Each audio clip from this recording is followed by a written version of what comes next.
Ladies and gentlemen, welcome back to another episode of The Intelligent Moron with Alex Silva. Back from Christmas. I hope everybody had a good Christmas day, good Christmas week. Hope everybody celebrated well. I know I did. I had a very good Christmas. Very good. In fact, this Christmas, while it was good, it was an extremely good Christmas, I think. It went by incredibly fast. Went by fast. I feel like this year's Christmas in particular went by, I don't know, faster than any Christmas that I've ever experienced in my entire life. I'm trying to think of a Christmas that went by as fast as this one. Not necessarily meaning the day of Christmas that went by fast, that it was already over before we thought it even began, but I mean like the entire Christmas season, to me, this year, just blazed by. Like, there really wasn't that much break. For me, at least, in this Christmas season. I feel like I was always busy with something, having to do things, shopping, and, getting ready for Christmas that it kind of went by. Just kind of went by. And then as soon as it was over, I was just like, whoa, that went by pretty quick. I don't know if it was because I'm getting older or it's because, the older you get, time goes by faster. I'm not too sure. But I will say that even though it was a good Christmas, I did not appreciate how fast the holiday went this year. It definitely could have slowed down. I guess I didn't really feel like it was like I was appreciating as much as I could have. But at the end of the day, still a good Christmas, still a lot of fun, still got some good gifts, still gave a lot of good gifts, and it was a fun time. One of my biggest reasons why I think that it was kind of going by quick was because it wasn't super cold during this time at Christmas. I know it's not doesn't get that cold here in California, but it has been colder than I would say this year has been.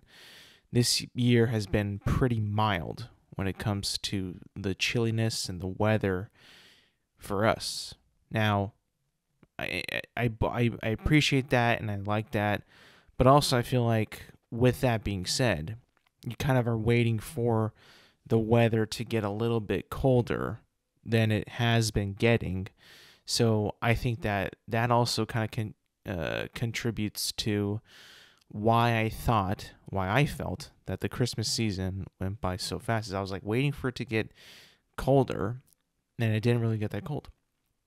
Days went by, that turned into weeks, and then all of a sudden, boom, the month is over, and then you're like, oh, now we got Christmas is over, now it's time for the new year. That's maybe one of my, now that I'm thinking about it, I'm looking back, the big factors, I think, why it felt like it went by so fast, in my opinion. It didn't really feel like it was Christmas weather. I was kind of waiting for it to happen, but it never really happened. I don't know. That's just kind of what I thought.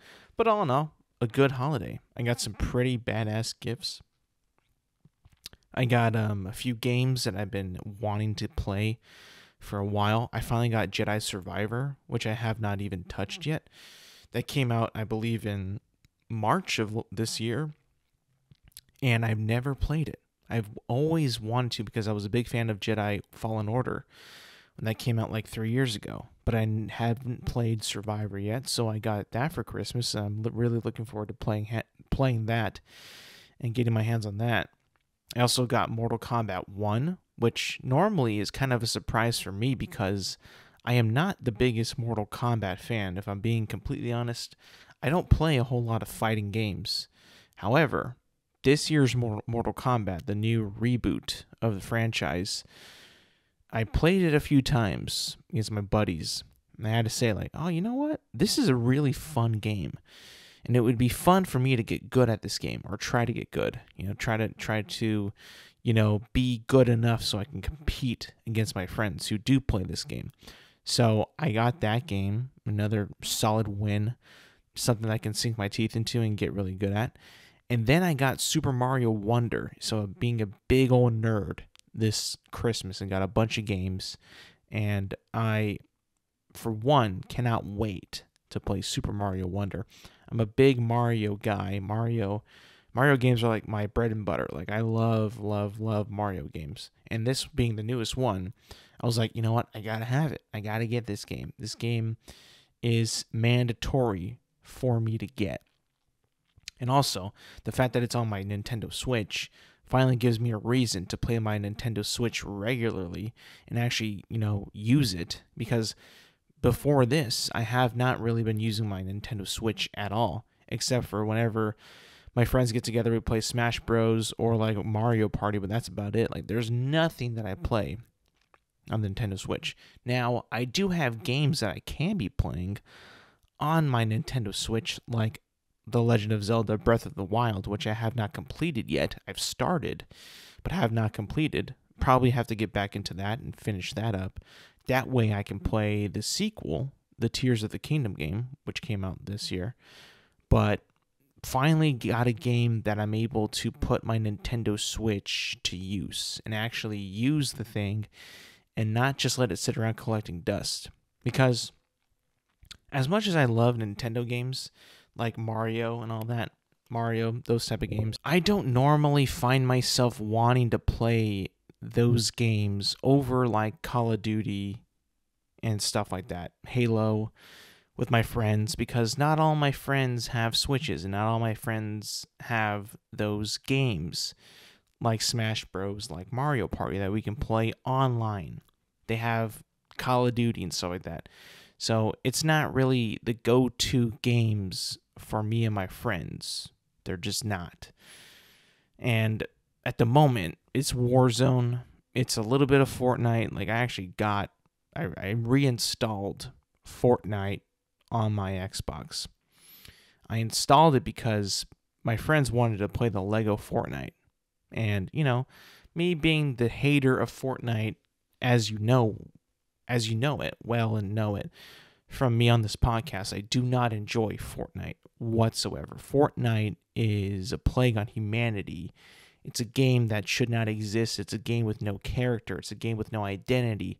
It's a game that just has everything in it because that's all they have, is they want all these IPs in it so that they can attract players that would never play Fortnite to buy their skin so Epic can continue to make money and continue to somewhat thrive in the gaming space, And I just don't enjoy Fortnite. And the one thing that I also don't enjoy more than Fortnite is Minecraft.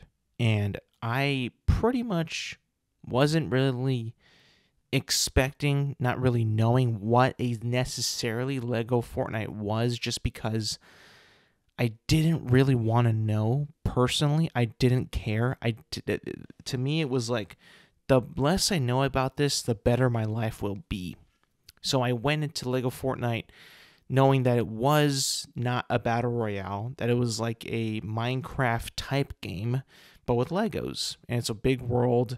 Like at first I thought it was just you were a Lego building on like the Fortnite map, right? The battle royale map. And I was like, okay, I mean, I guess that's okay. But apparently it's not the same map. It's a different map. It's a bigger map. A generated world that you go into and that you build stuff, in Lego. But, it's using the Fortnite engine.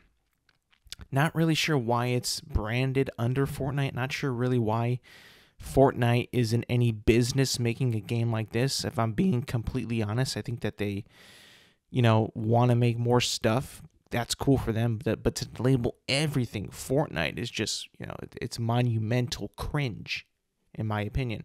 So I hopped into it knowing that I probably wasn't going to enjoy it just because I'm not a Minecraft guy.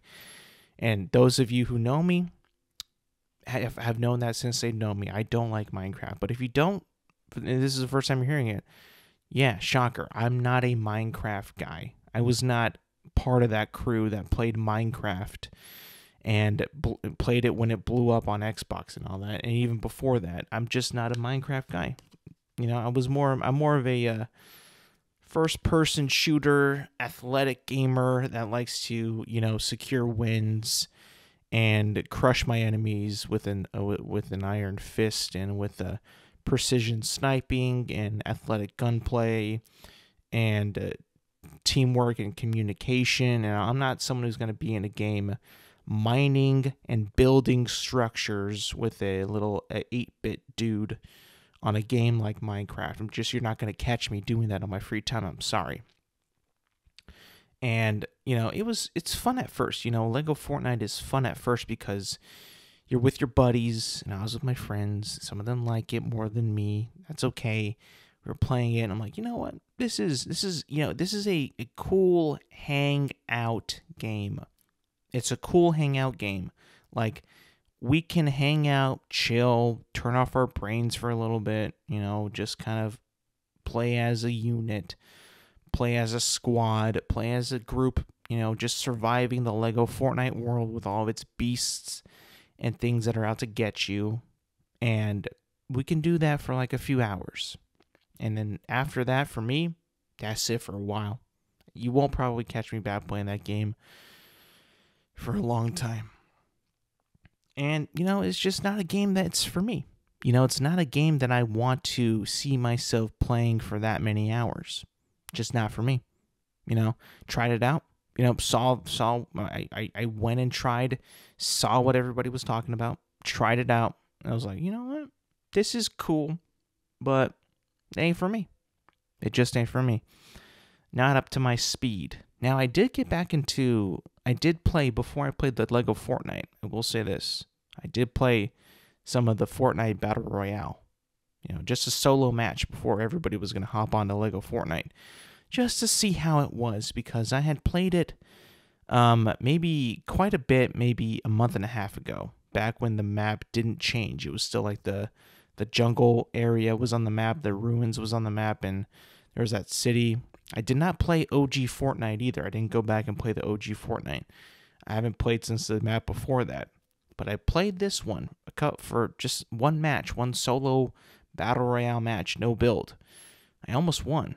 I gotta say, it was kind of fun. I enjoyed the fact that we could ADS with some of the guns. I thought that was pretty cool. I thought that the movement actually is a little bit smoother, and it all kind of is much more fluid movement, much more fluid gameplay than it was in the past. I thought that was pretty good. I also don't mind the new user interface for Fortnite. I thought it was pretty slick. It looks better, in my opinion. And I was like, yeah, you know what? I don't like Fortnite whatsoever, but the game's performing pretty well, I gotta say. And I almost won my game. I gotta tell you that, guys, that I almost won that game. I was feeling pretty good. I was actually feeling pretty lethal in that game. I was feeling somewhat athletic, somewhat lethal. And, I was like, maybe it was because it's my first game back and they put me with all bots. Not too sure. But it felt pretty good. I can't lie. The game itself was feeling very, very good in my hands. I thought it was pretty good. But like I said, Christmas is over, but that doesn't mean that I'm going to stop eating, This past week, let me tell you, man, I have been stuffed to my gills with holiday food. I mean, heavy foods that we make for dinner. I think my family had like a Mexican cuisine. We had some chili verde, rice, beans, tamales. Jesus Christ. Upon that, baked cookies, pastries, pie. Oh, heavens to Betsy. So much food that you can tell people, I was thinking that I was going to be able to be strong through the holidays because I work out and stuff, and I have a pretty solid mentality when it comes to going to work out and going to the gym almost every single day that I get a chance, especially when I'm off work and I just go there right after work. It's a nice mind cleanser. But man, let me tell you this, man. Obviously, I was off Christmas. I was off for Christmas Day, and I was also off on Christmas Eve. Last time I went to the gym was on December 23rd, and I have not been back since. I mean, I am just stuffed to the gills I am inflated with food and drink. Not to mention that we also had actually, you know what? I want to correct myself. Last time I was at the gym was December 22nd. I want to correct myself there because we had a friend, a potluck with friends before that, and we also had a lot of food there as well. And man, I just not have been back to working out since December 22nd. It's now December 27th at the time of me recording this. And Jesus Christ, I feel it.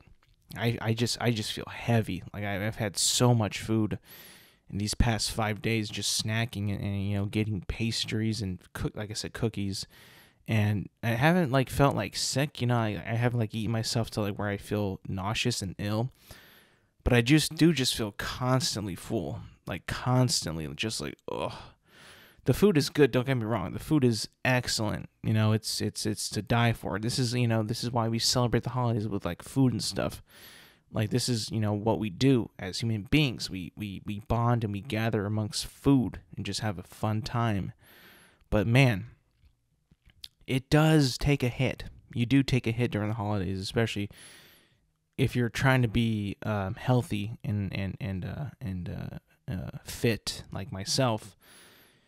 Oh boy, you do get hit with that. So, hopefully by the time this comes out, which is Thursday, I'll be at the gym working out, trying to burn some of this mess off of me that I acquired during the holiday season and trying to get back to it because, man, I just have not been motivated whatsoever with what I have in my stomach to go to the gym and to work out and to really put in some, a nice calorie burning session.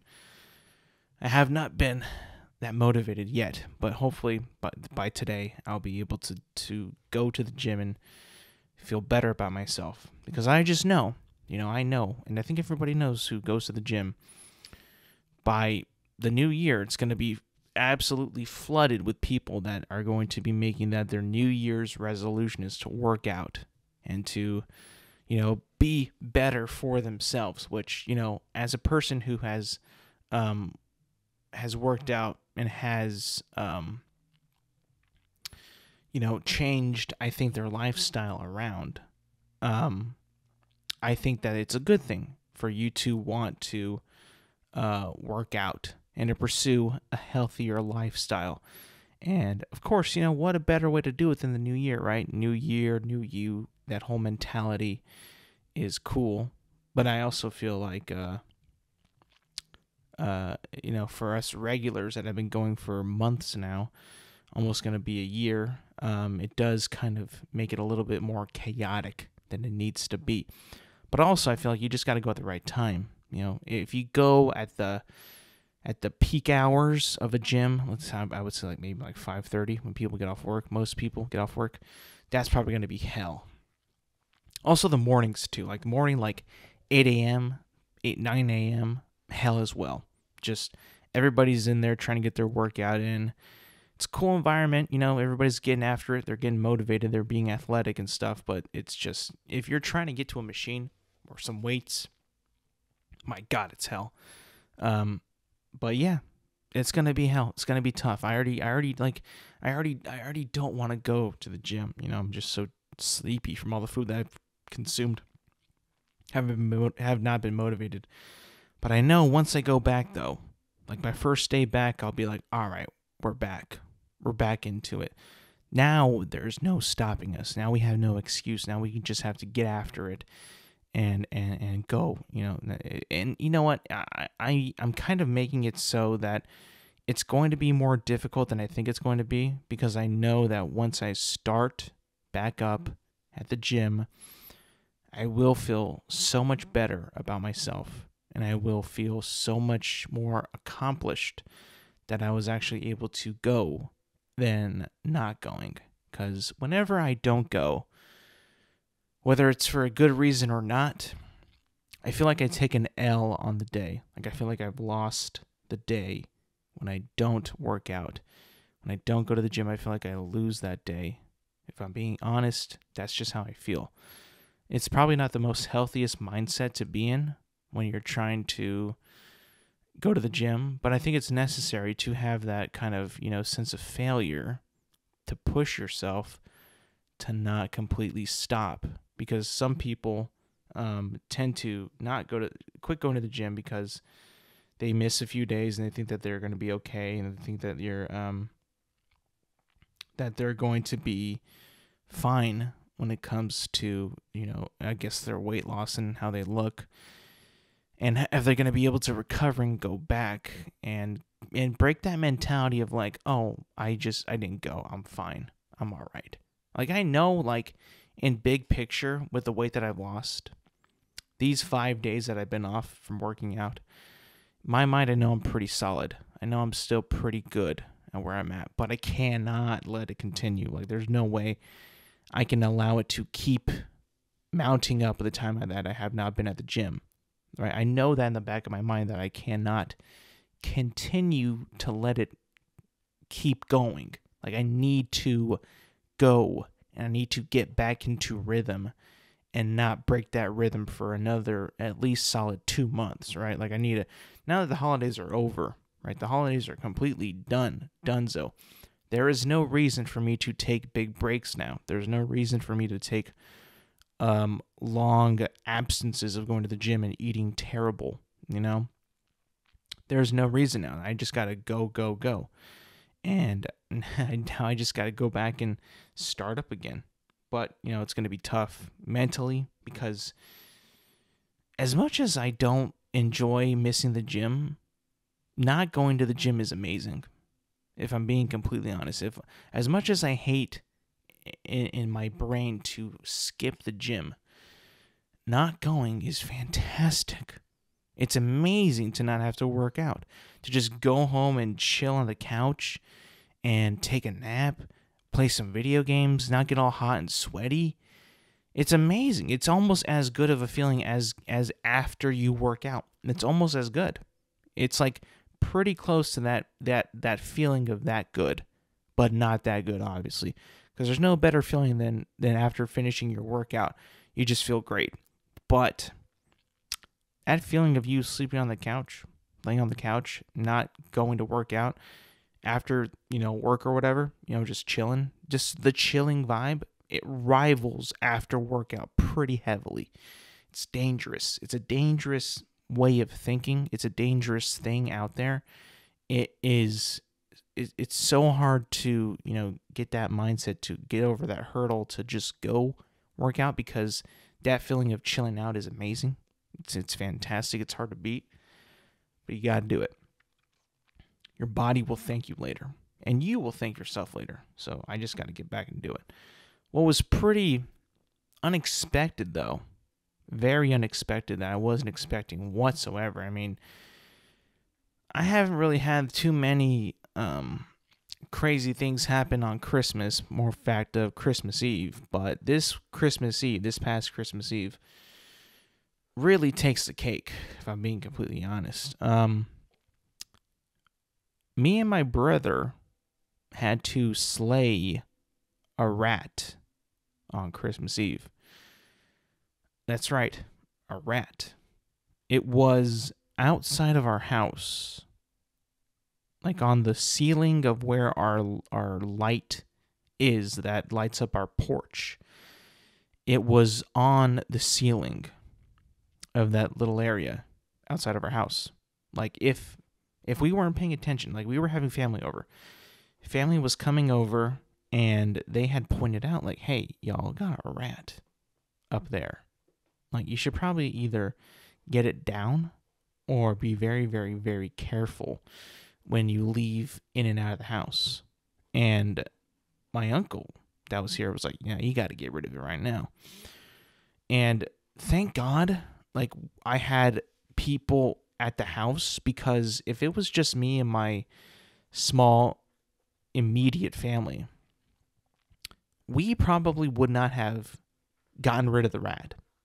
We probably would have just said, let it stay there and let it run away whenever it's good and ready, because it looked like the rat was possibly chased up the side of the house, up the house and into that part of the, where it was, because that part of my house, like I said, the little roof part where it houses the light to light up the porch is pretty high up in my house. And it looked like he was like hanging on for dear life up there, that he was probably either chased up by a cat or maybe an owl or something like that, maybe a falcon. I don't know, but he was chased up there and he looked like he was just barely hanging on for dear life. And so, my family members were like, we got to get it down. And I was like, okay, well, I guess it's go time. So I got a gigantic pole that I used to hook up the lights. Now my brother had a shovel. So the plan was for me to shove him off of the ceiling and then him fall down, and then my brother execute the rat. And that was a plan. And it worked. I shoved him off. He fell. I didn't think that he would survive the fall, if I'm being honest, but he just popped back up and started running. He ran along the side of the garage. My brother chased after him. And then my brother got him, pinned him down, killed him, and then we got rid of the rat. We got rid of the rat. Thank God, though, because it was a pretty decent-sized rat, maybe about 6 inches. A pretty decent, not like a little mouse, not like a small mouse, but a pretty decent-sized rat. I was actually pretty shocked at how big the rat was, because we don't really get rats out here where I live. I mean, I live in town. I don't live in the country where rats are more popular, or more that's more their habitat. So it was pretty bizarre that we saw a rat that big by our house, I have to admit. But that was, quite the experience. I've never had to kill a rat that way in my life. I've had to kill ants. I've had to kill lizards, but I've never killed a rat that way. Or I've never assisted in killing a rat that way. But, those little guys, you can't really let them stick around, because, what if they're trying to get into your house, right? It's cold out, right? It's not like it's warm outside. And they want to get in some warmth. And we're also cooking a bunch of food on that day, right? We're also making food so they can smell the chow. What if they want a piece of that chow? What if they want a piece of that action? And they want some of that. So, thank God we killed the rat. But, I don't know. I mean, like, it was a pretty crazy moment. Like, there's a moment where you're like, it was running away, and they're like, no, we can't let this fucker get away. We have to get him now. And thank God my brother was able to do it, because I was pretty much not going to be able to get him with the weapon that I had. Like I said, it was a pole that we used to put up Christmas lights, and it's a pretty long pole, so I had to extend it pretty long just to get the rat to fall off. Because that part of my house is pretty tall up, pretty high up. So I got him down. I was pretty much unusable at that point. My brother was able to, react pretty quick enough and just get him. And I was like, all right, thank God. Thank God. I almost kind of want to invest in a cat. Like, I almost kind of want to go get a cat from somebody just to raise it right and get him to, patrol the house more often. I just feel like, the cats are pretty much necessary. Like, I'm not much of a cat guy, if I'm being honest. Like, I'm not really much of a cat person that would want to keep a cat as a pet, if I'm being honest. However, their usage when it comes to protecting your house from varmints, from critters, from rodents to, like, little lizards, maybe even, like, gophers and stuff like that, right? They can be pretty damn useful in that line of work. Now, I'm not saying that I'm going to use it and I would only have it just for that. Obviously, I would feed the cat too, because what if it can't find a mouse? What if it can't find a gopher or whatever, I would have to also keep it alive. But, it would be cool to have, like, a cat that would grow up to be like a patroller of its house, of the house. That'd be kind of cool. And I'd be like, yeah, you know what? This would be very useful. Probably won't going to happen. Probably not going to happen. Probably not going to get a cat. But the fact of it, us actually owning a cat for that purpose would be pretty sick. Moving on to a little bit of movie news this week.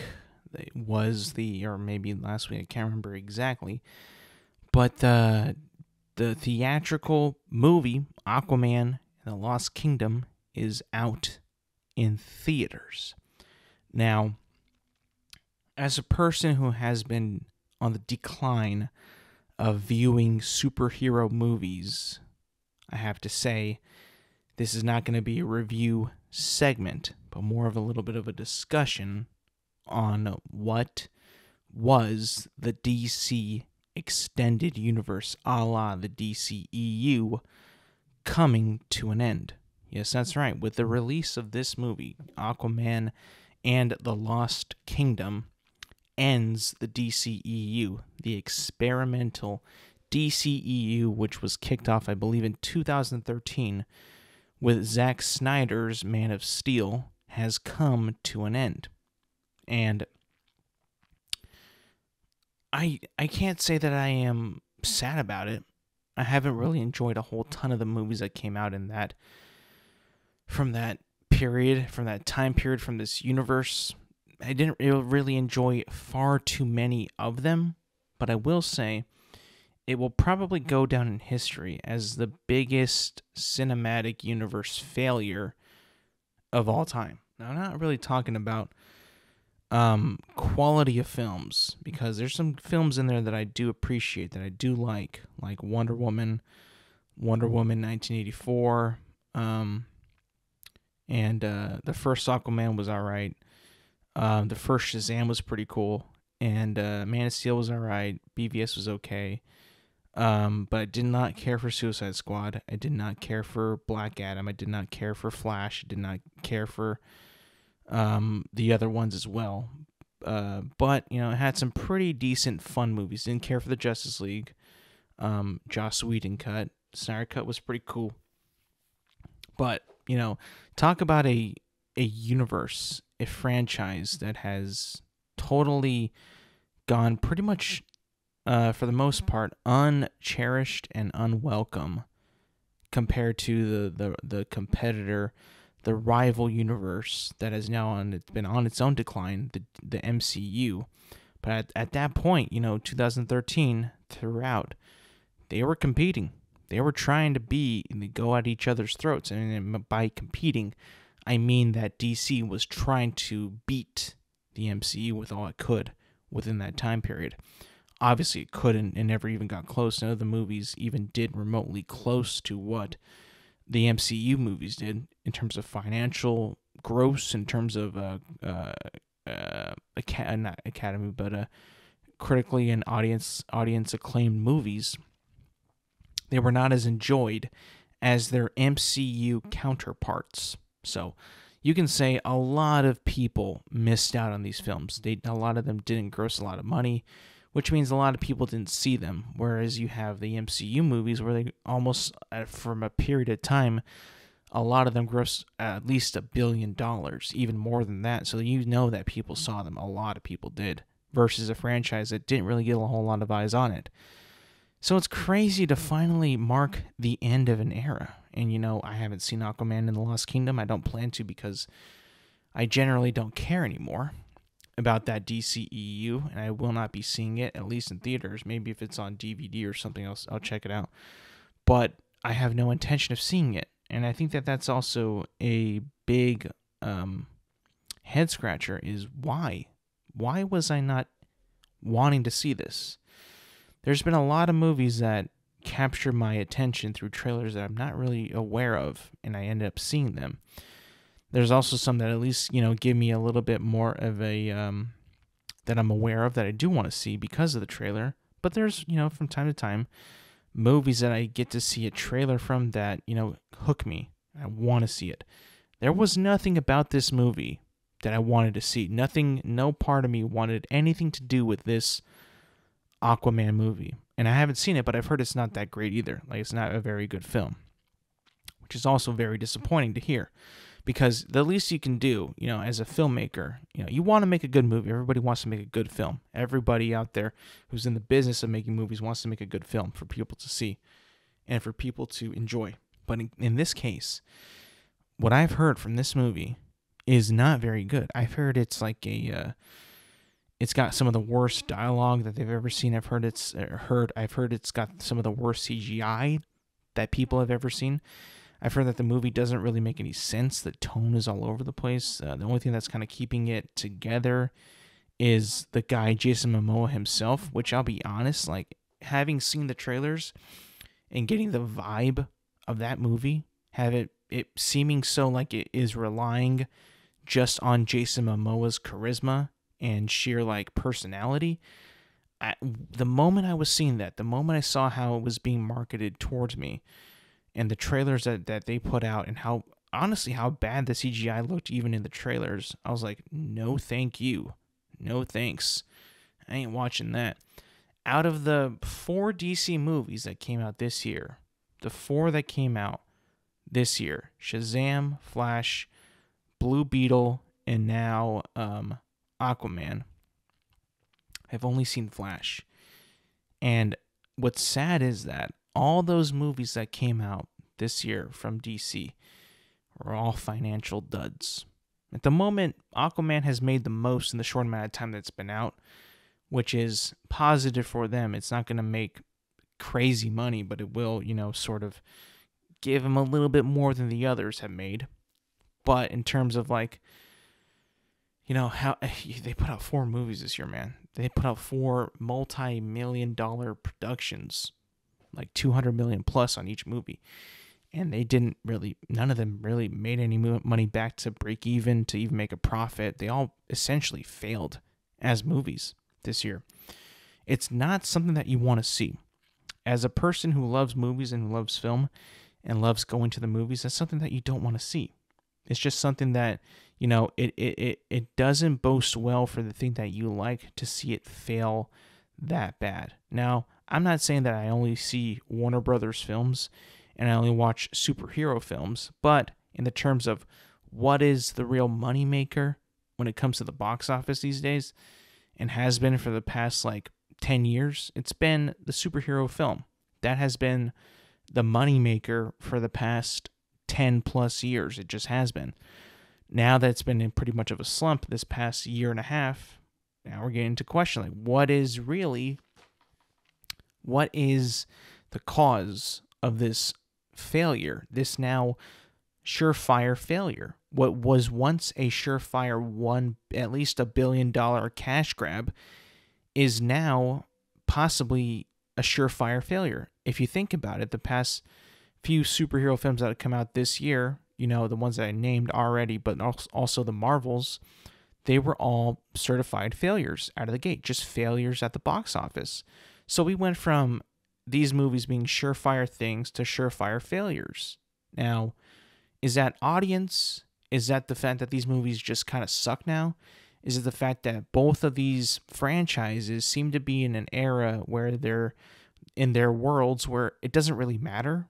Like, there's no care. Nobody really wants to know what's going to, or cares what happens in that world. Because let's face it, with Marvel, why no one cares about Marvel right now, besides the movies being bad, is that there's no real heroes left in Marvel. Like, they don't have any superheroes in their universe right now. They have a bunch of losers, like Thor and Hulk and Captain Marvel. There's no Spider-Man. There's no Captain America. There's no Iron Man. And the ones that you're waiting to bring in are taking forever, like Fantastic Four, like Deadpool, like Wolverine. They're all taking forever to finally bridge the gap and bring them in. And you just got a bunch of losers filling these screens and having these movies that no one cares about. And also a cluttered universe, a cluttered shared universe with TV shows and movies that just doesn't really work, if I'm being honest. I have not been excited to see a Marvel Studios film in about 3 years. No, sorry, I lied. 2 years. I think the last one I was really excited to see was Spider-Man No Way Home, which was, I believe, in December of 2021. And that was it. That was the last one I was really, really excited to see. And then that, I was like, yeah, let's get it. And after that, just a bunch of losers on the screen. A bunch of characters I don't give a shit about. Don't care. Do not care. Don't care what you have to offer. What you have to, what you want to show me. Don't care. Do not care. And I think that goes the same with DC, just in a little bit of a different vibe. We don't care about DC. And we haven't cared about DC because you've essentially told the audience that the previous universe is dead.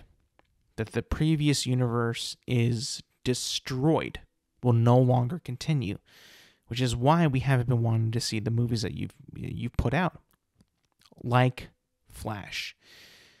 Flash, to me, was a pretty fun movie to watch. Maybe one time and that's it. But ultimately, Flash is the funeral for... No, Flash is the killing of the DCEU. It is the murder of the DCEU. Legit, you're watching the murder of the DCEU. It's not something that you watch and you're like, yeah, I'm happy that I saw that. That was a good investment of my time. It was actually kind of stupid to watch. Like to see the universe that you saw before, whether you liked it or not, get destroyed. It was weird. It was odd. It was like, damn, this movie just erased everything that happened in the previous 10 years of movies. That's insane. It wasn't like, even today I think about it, like I watched The Flash destroy the DCEU, just destroy it. And you think about it, you look back and you're like, yeah, we paid to see that. We actually went to the theater to watch. I went to the theater to see the killing of the DCEU. How badass is that? How badass is that? And I think that that's why people didn't care about this movie, Aquaman, because they already knew that this Aquaman was not going to make it, that he was probably not going to continue within the next regime of DC, and that doesn't really kick off until 2025 with James Gunn's Superman Legacy. So I guess I can totally see why people didn't show up to see this movie or didn't care. It's all for what? Why would we see it? But that's also, I think, the mistake of banking too hard on your universe and banking too hard on your shared universe to keep these characters going.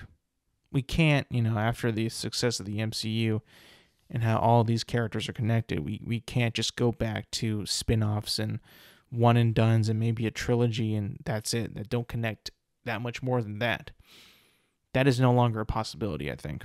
Everybody expects a shared 50-movie universe that all connects and that all, bridges every gap and there's no plot holes and everything connects and everybody is fighting for a common goal with one bad guy to bring this one bad guy down with other bad guys on the way and meeting up with all these heroes after one movie after another, building the team to fight that one bad guy, to defeat that one bad guy, to win.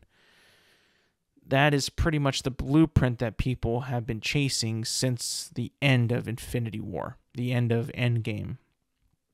Everyone's been chasing that. Everybody's been chasing that formula. But now we're at a point where Marvel, they don't know what they're doing. They don't got a common goal. They don't even know who's going to be their new big bad guy, because they might recast or they might just cut King the Conqueror. And at DC, this is a whole new reboot, so we don't know what's going on there. The old one failed. They're starting over. The fucking stupid Monsterverse is becoming like that too, and it's just getting even more and more cringe and more bad content out there. And just, we don't know what to do. Writers don't know what to do. Studios have no idea what's going on. They don't know what to do. They are seeing from their very eyes that the money grabbing superhero flick that could generate $1 billion has now proven that can fail so fast and so miraculously and so badly that they don't even know what to do. They have no idea what to put out, what to make, what kind of movies to make. The form of art that was a movie is almost dead within the span of 2 years. It's crazy. It's crazy to think about that the failure of one genre could possibly lead to the failure of the entire industry. It's sad. It's truly sad, because these companies, these studios are only in it for the money. They only want to make what's going to generate the most revenue, what's going to sell the most tickets.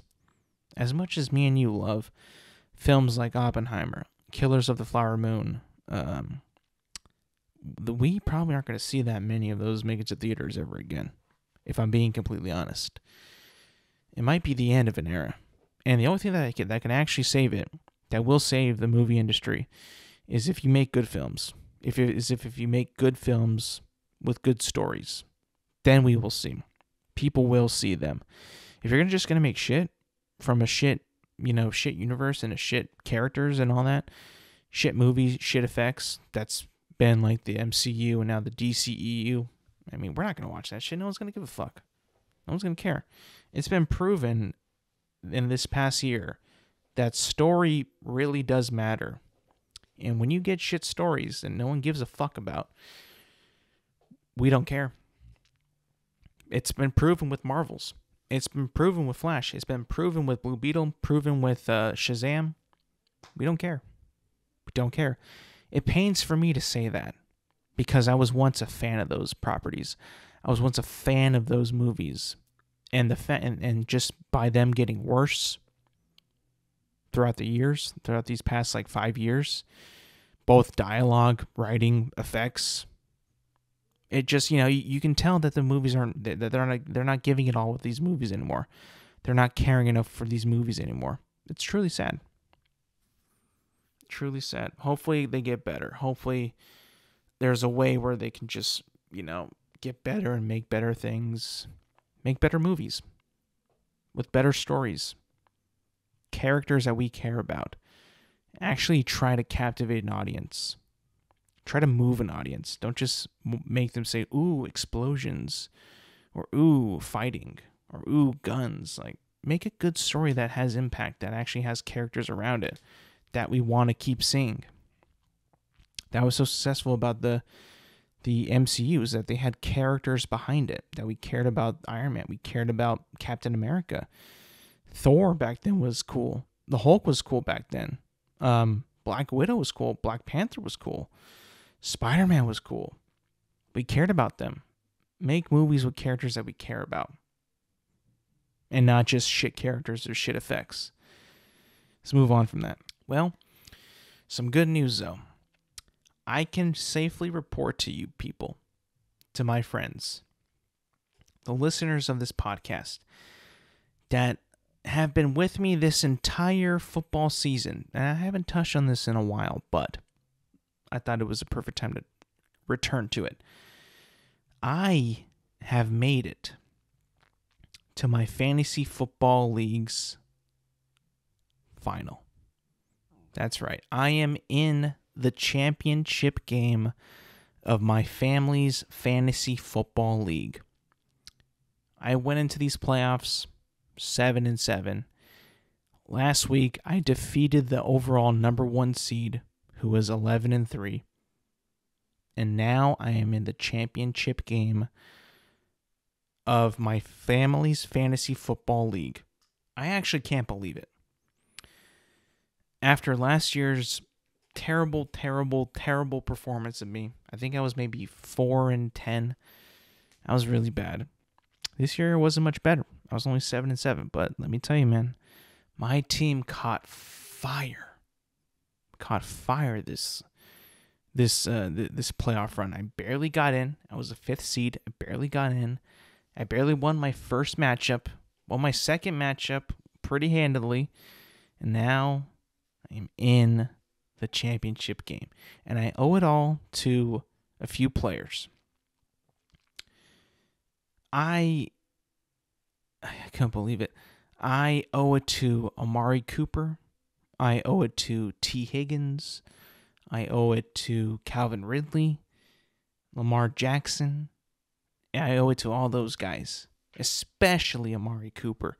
Last week for my league, he scored 57 points for me.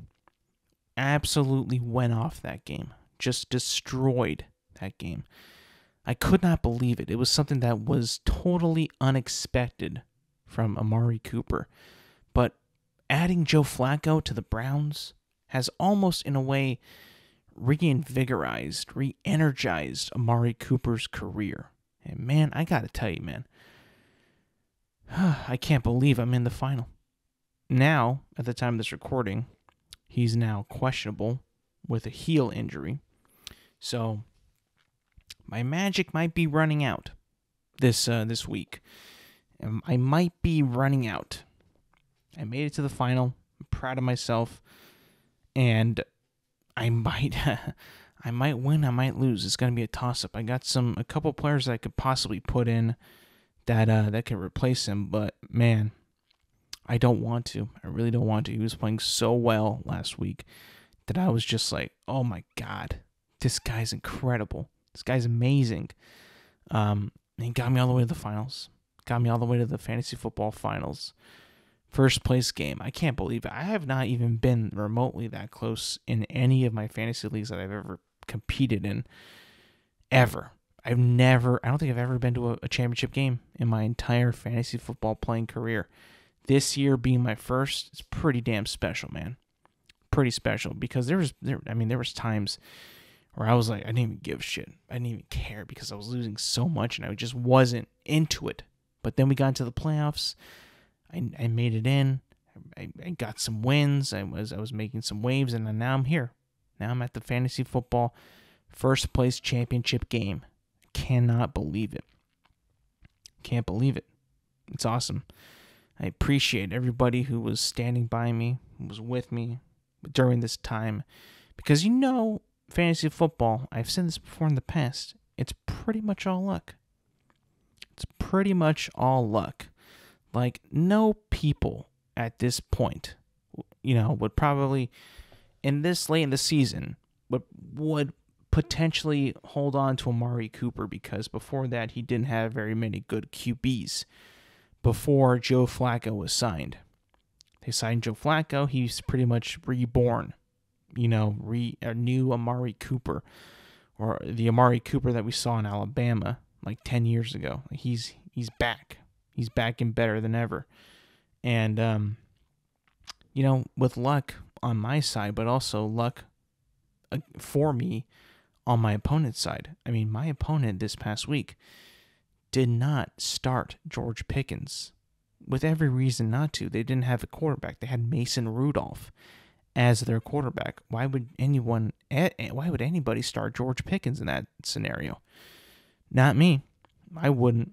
But apparently, he went off as well. Now, I don't think that my opponent starting George Pickens would have done too much. I think I still would have won, but it would have made it much more interesting matchup, much more neck and neck matchup. But nonetheless, man, I'm in the final. I still can't believe it that I'm in the final, because I never ever have been in a final in any of my fantasy leagues that I've competed in. So this is going to be a special week. I'm probably going to lose, just because the projections already have me losing. Amari Cooper might not play. I don't have the deepest roster of receivers. And, I don't know. Matchup-wise is, we got a lot of teams in the NFL right now that are not going to be, possibly might not start all their starters, depending on where they sit in the league. If they can, afford to lose a game here or there, this week, they might not perform that well. I should probably just start a bunch of players that need to, that teams that are trying to get into. Like, I should start Matthew Stafford. I should start, which I don't have, I should start Cooper Kupp. I should start Kyron Williams, all these boys that need to get in. I should be starting, all these other players that need to play, that need their teams to get in just to make the playoffs, But I don't know if I'm going to be able to pick them up, I'll be completely honest. I guess, before I go, I want to talk a little bit about the NFL itself. What's been going on around the league this past week, building up to this week. Been a pretty great season. We only got 2 more weeks left of the regular season. Can you believe that, man? It's already going to be over. It's going to be over already. It makes me sad. just to think about that the NFL season is already going to be completed. The shortest sports season, right? And with the best sport in this country it's so short that it just makes me so sad. But anyways, let's get to some of these games that, really caught my eye. Rams 30, Saints 22. Great game last Thursday night. Great game. I really wanted to beat the Saints badly. One, because we needed to for our playoff push, but also just wanted to beat the shit out of the Saints. Really did. It's funny how the Saints try so hard to somewhat emulate what they had with Drew Brees. And for some reason, I still think Saints high-powered offense whenever I see the Saints take the field. But I do know after this year, maybe give it maybe one more year of them playing so bad, I guarantee you those words will never pop into my head ever again. But the fact that that era did exist with Drew Brees and Sean Payton, the New Orleans Saints high-powered offense, that to me is still a possibility. But I need to see one more bad year with these guys for me to completely eradicate that from my brain. It's like a mind trick. Like I see the New Orleans Saints take the field. I see that logo. I see the uniforms. I think they're going to be flying high and fast and high violence, speed, and momentum, and just, be able to score a ton of points. But that just ain't the case. I know they scored 22 points and almost beat us at the end. But for the most part, this team is so bad. And I just can't. It was so satisfying to beat up a team like that and to win that way. Man, it just made me so happy. Another notable game that was pretty notable was Steelers 34, Bengals 11. The Steelers, man, I thought that the Bengals would put up a fight more of a fight. We haven't seen like Mason Rudolph play in a long time. I thought that he wouldn't be that great, and he just went off with George Pickens and just slaughtered the Bengals. I was pretty fortunate that T. Higgins was able to get me some points still, even though collectively they only scored 11 points. But the Bengals just, this just probably is not going to be their year. They caught a little bit of magic in the middle of the season when Joe Burrow got back healthier. Then he went down again. They won some games without him. Thinking like, oh, maybe we can sneak in. I don't know about that now. Let's see what else we got. Lions Vikings 30, Vikings 24. The Lions clinch the NFC North for the first time in 30 years. That also goes with the Browns also getting, I think they're up to, let me see their record. Browns are 10-5, Lions are 11-4. I'm pretty sure I saw somewhere that this is the first time that the Lions and the Vikings have both more than 10 wins in a single season. That's pretty crazy.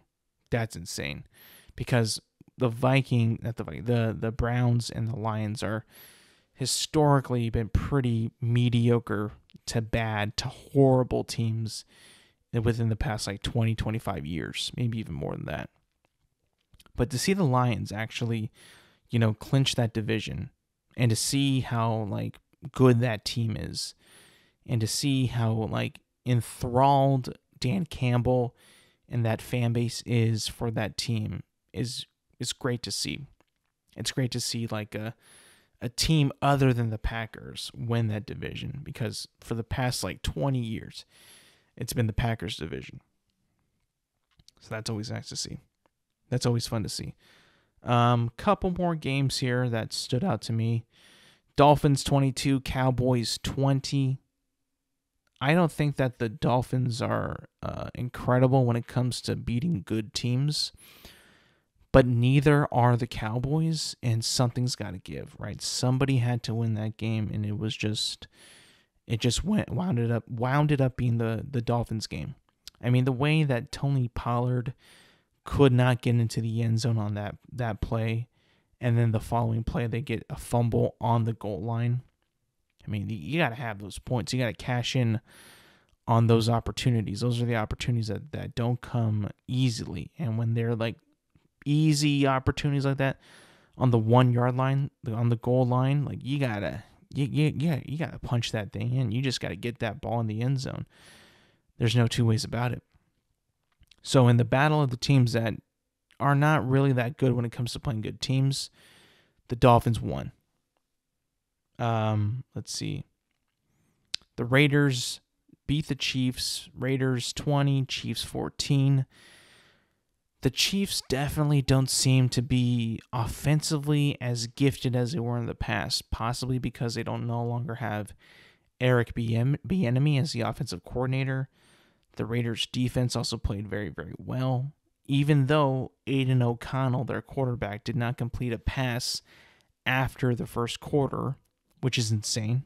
That's a crazy stat. That's honestly embarrassing because I was also watching that game, and they, for the life of them, just could not complete passes. They were just surviving by running the ball, but still, it's like, dude, how is that one side of your entire game, if your entire offense just cannot click after a week where you went off throwing the ball over the Chargers? Like, it was insane. But, yeah, the Chiefs are just not it. Dropping balls left and right. Even Travis Kelce was dropping passes. Like, it was crazy, like how like bad that they were. Notable game: Eagles 33, Giants 25. Tommy DeVito was benched in this game. Is the Tommy DeVito era finally over? Possibly. Brian DeBall has confirmed that Tyrod Taylor will start the next week's game. So it's looking that the Tommy DeVito era in New York is dead. Possibly. Yeah. That was pretty short-lived. That was a fun period of time. But now it looks like it's over. And the Giants, you know, they had a chance to win with Tyrod Taylor on the field. Not so much with Tommy DeVito. But, you know, the Eagles sort of barely won. The Giants were, you know, about to score. They could have tied it up easily, and the Giants and the Eagles weren't playing that well either. Ravens 33, 49ers 19. Listen, I mean, the Brock Purdy had a terrible game. Awful game, terrible. So bad as in the fact that Sam Darnold had to come in and play. And Sam Darnold actually scored a touchdown on a pretty sweet touchdown drive that was pretty awesome, I have to say. Went down the field pretty quickly. And, you know, try to play hero ball at the end and get them down quickly again through an interception, and then that was it. But, you know, Sam Darnold looked pretty decent, while Brock Purdy had, like, one of the worst games of his entire career. On the other side, Lamar Jackson did quite enough to just, you know, ice that game throughout the entire game. Played well. Everybody played well on the Ravens, you know, offense. Obviously, those turnovers from Brock Purdy, allowed them to score all those points. So like it was a defensive game for the Ravens, and then the offense just cashed in. But yeah, pretty decent games this week. You know, not the greatest week, obviously, because it's so late in the season and teams are not as competitive as they can be because, you know, they're already done for the year. Essentially, some of them are already out of the playoffs and have no way in. But a pretty damn good week. Pretty good week of football still. All right, people, that's going to do it for me. Thank you for listening. Thank you for watching. Remember, you can find this podcast on Apple Podcasts, Spotify, and YouTube at Intelligent Moron with Alex Silva. New episodes drop every Thursday morning. Make sure to like, subscribe, rate, review, and do all that good stuff. And yeah, thank you for listening. Thank you for watching, and I will see you guys next week.